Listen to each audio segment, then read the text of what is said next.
Hey guys, let's get more news from Dallas Cowboys, but first don't forget to subscribe to the channel and leave your like. Dan Quinn, getting second head coaching interviews with multiple teams. The Dallas Cowboys are going about their business, and their business is the 2024 offseason instead of the rest of the NFL playoffs.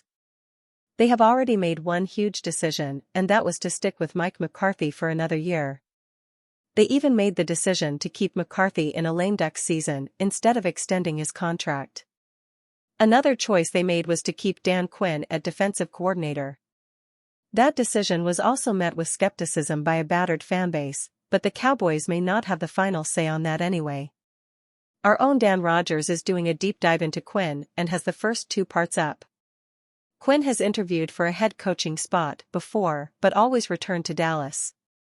This season, he seems intent on seeing it through if he can grab a head coaching position. He is already scheduled for second interviews with 3 different teams. He has a second interview with the Seattle Seahawks, and this one seems like the most likely path given his history with the franchise. He is also in contention for the Tennessee Titans job that was left empty with the firing of Mike Vrabel. Then there is the Washington Commanders. If Quinn ended up there, it would mean seeing him twice a year.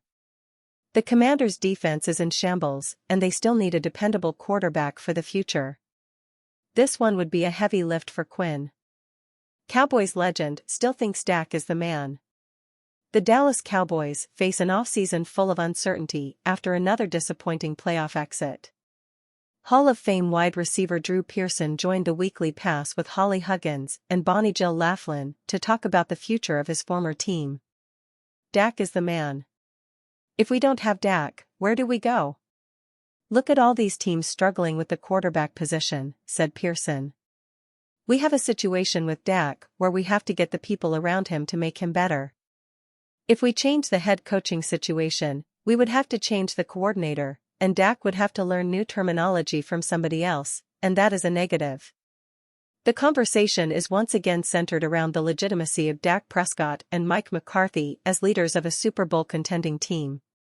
No one doubts their ability to rack up wins during the regular season, but they continue to come up short when it matters the most. Should Cowboys sign Derrick Henry to replace Pollard? One thing in the Dallas Cowboys' Texas Coast offense that didn't click this season was the running game, at least not at the expected level. Would Derrick Henry be a last-gasp fix for the issues in 2024? After Ezekiel Elliott was moved on and the keys were handed to Tony Pollard, the expectation was for the Cowboys' rushing attack to be a focal point of Mike McCarthy's offense. In fact, McCarthy said as much. But it failed to get going, and a shift in attacking mindset after Week 5, thanks to the brutal loss to the San Francisco 49ers, saw the Cowboys opt for a more pass-oriented approach. Dallas finished 15th in rushing yards per game, 113.5, which was a worse return than 2022, 131.7. The Cowboys lost on average just over 20 yards per game with Pollard as the lead back compared to last season.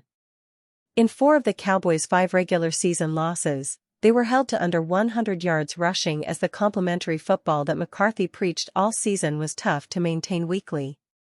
Pollard, in his first season as the lead back, had a relatively down year.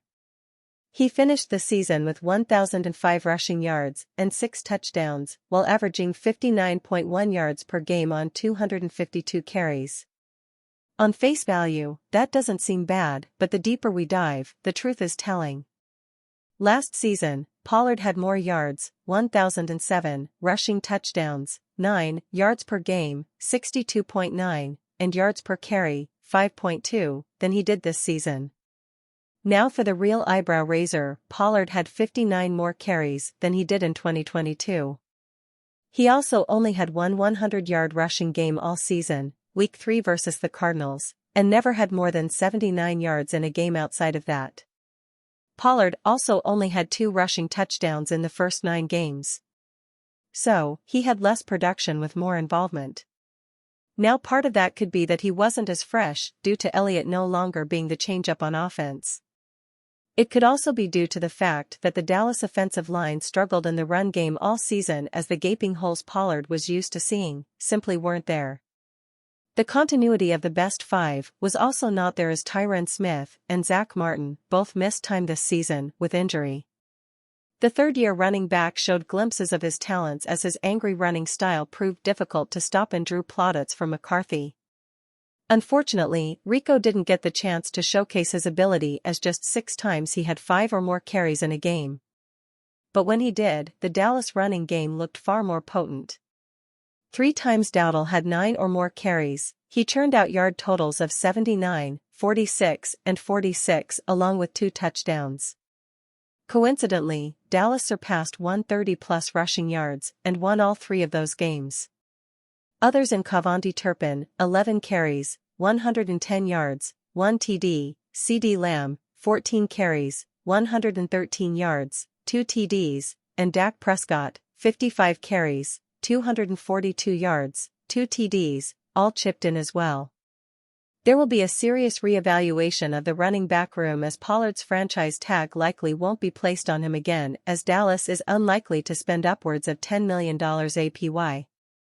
And we wonder, after a year of watching Dallas struggle in the red zone with cries of desire for a power back, what about one big swing at a, probably, fading talent who is approaching free agency and has already said goodbye to Tennessee in Derrick Henry? There have long been rumors connecting Henry to Dallas, there has never been much substance there. But now? Henry, 30, can still play. He just ran for 1,167 yards behind a poor offensive lines, played in every game, led the league in carries and closed strong. His best performance came in the final Titans game, as he rushed for 153 yards and 1 touchdown on 19 carries, a 8.1-yard rushing average that won him that week's NFL Ground Game Award. Spotrac projects his 2024 salary at $4.3 million. A one-year, last-gasp try in what could be McCarthy's final year if things don't work out. That's enticing. Dowdle is a restricted free agent but could return if the Cowboys see value, and he would be a cheaper option than Pollard. Dallas signed running backs Malik Davis and Snoop Connor to future contracts. In the end, there could be a host of new faces in the backfield next season for the Cowboys, and there is an argument for one of the new faces to be an old familiar face. And you fan, what do you think of the Derrick Henry situation? Leave your opinion in the comments.